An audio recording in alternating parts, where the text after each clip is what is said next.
I'm Meili, and I'm here to share some beauty with you. Have you ever thought about having a capybara as a pet? They're incredibly calm. They offer emotional stability. And they maintain a healthy weight. Today, we're diving into the animal kingdom to meet some wonderful friends. The capybara, our charming ambassador. Capybara. In Chinese, the name means water pig. But in reality, they're large rodents found in water. They belong to the subfamily Hydrochoerinae, within the genus Hydrochoerus. In comparison, their cousin, the guinea pig, is much smaller. An adult capybara can measure between 134 and 160 centimeters long. They can weigh anywhere from 33 to 66 kilograms, making them the largest rodent alive. These gentle giants are unique to South America. Aside from their intelligence, they can be found in many regions. Isn't that surprising? Have you ever wondered why they're so big in South America? And why they seem to live like royalty? It's quite a fascinating phenomenon. South America does have a truly unique ecosystem. I mentioned in my series on domesticated animals that there aren't any large mammals here. If they existed, they've gone extinct. The largest herbivore in South America might be the llama. And the big cats are the jaguar and the cougar. So why did capybaras grow so large? When their ancestors arrived in South America, there were hardly any large predators. Additionally, their food and lifestyle habits are quite unique. They occupy a very special ecological niche. Perhaps because there isn't much survival pressure, their ancestors gradually grew in size. Capybaras are semi-aquatic animals. They need to live near lakes, rivers, swamps, and ponds. It's in their nature to enjoy soaking in water. Imagine if they could relax in a hot spring. They can hold a posture in the water, with their nostrils, ears, and eyes just above the surface. Then they can chill there before diving underwater. They truly look like little water jewels. With webbed feet, they are incredible swimmers. They can hold their breath underwater for up to 5 minutes. If there's ever a risk on land, they'll jump into the water quickly, like a little bomb. This is their best method of escaping danger. They can swim steadily, even in groups. In terms of their position in the animal kingdom, it's somewhat similar to hippos. They primarily feed on grass and aquatic plants. Like other leafy plants, they grow throughout their lives. However, during the dry season, they will eat a bit more variety, such as fruits and reeds. Capybaras even eat their own poop.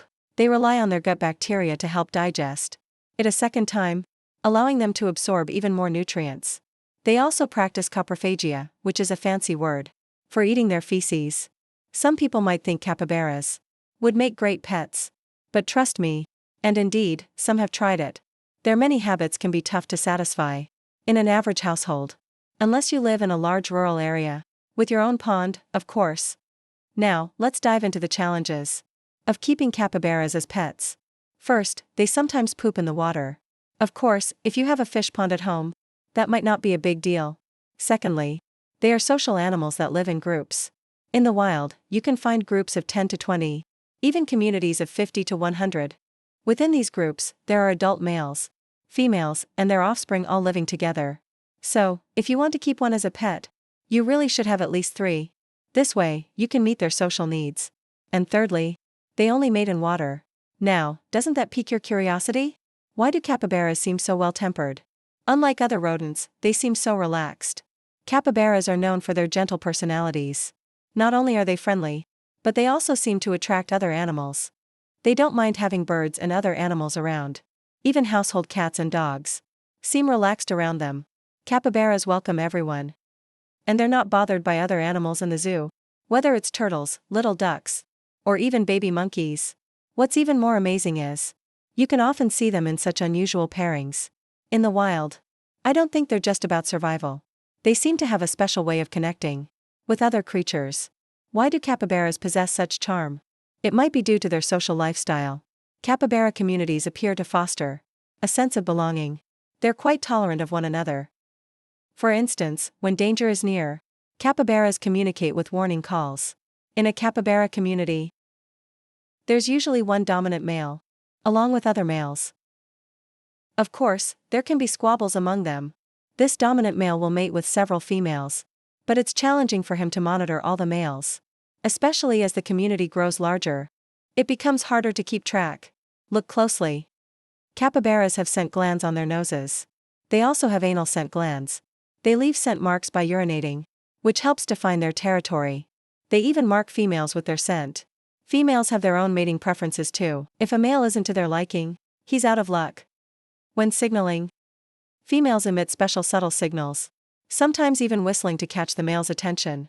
The males will then chase after them, since they must mate in water. If a female doesn't respond, the male might just swim away or head for land.